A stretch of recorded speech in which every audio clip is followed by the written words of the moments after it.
মা, কেন তুমি আমাকে ওই জঙ্গলের পথটাতে খেলতে দেও না? কেন আমাকে তুমি সবার সঙ্গে খেলতে দেও না? কেন মা, বলো, তুমি আমাকে বলো কেন আমি খেলতে পারবো না? না রে বাবা, না, ওরকম কোনো কথাই নয়। কারণ হলো তুই ছাড়া আমার এই দুনিয়ায় আর কেউ নেই। অনেকদিন আগে তোর বাবা আমাদেরকে ছেড়ে চলে গেছে।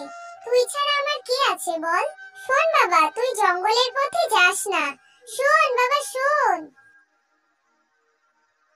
ওই জঙ্গলের পথে বিপদ হতে পারে। শুনলো না আমার কথা, চলে গেল। এখন যে আমি কি করি?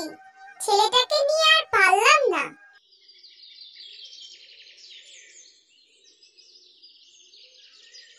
ওরে বাবা, সামনে তো বাঘ মামা।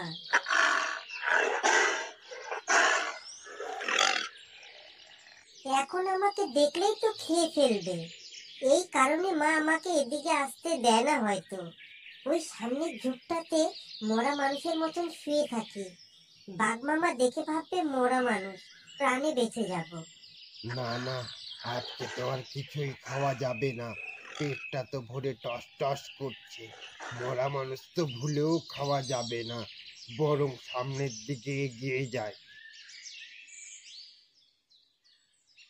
বাবা, বড্ড প্রাণে বেঁচে গেলাম। যাই, বাড়ির দিকে যাই। মা হয়তো আমার জন্য চিন্তা করছে। কোথায় চলে গিয়েছিলি বাবা তুই? তোর জন্য আমি কত চিন্তা করছিলাম। তোকে তো আমি সারা পাড়া খুঁজে এলাম। কেন যে আমাকে না বলে চলে যাস? আমার যে অনেক চিন্তা হয়। তুমি ঠিক বলেছিলে মা। আমি তোমাকে না বলে আর কোথাও যাব না। তুমি মানা করা সত্ত্বেও আমি জঙ্গলে গিয়েছিলাম। কি যে বিপদের মুখে পড়েছিলাম। একটা বাঘের সামনে পড়ে গিয়েছিলাম।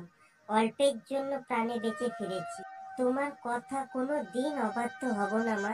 তুমি আমার উপর রাগ করো না মা। আজ যে তুই তোর নিজের ভুলটা বুঝতে পেরেছিস, এটাই তোর জীবনের সবথেকে বড় শিক্ষা। আর আমি কি বলবো তোকে? একটা মা চায় তার ছেলে সবসময় বিপদমুক্ত থাকুক। তাই আমিও চাইবো তুই সবসময় বিপদমুক্ত থাক।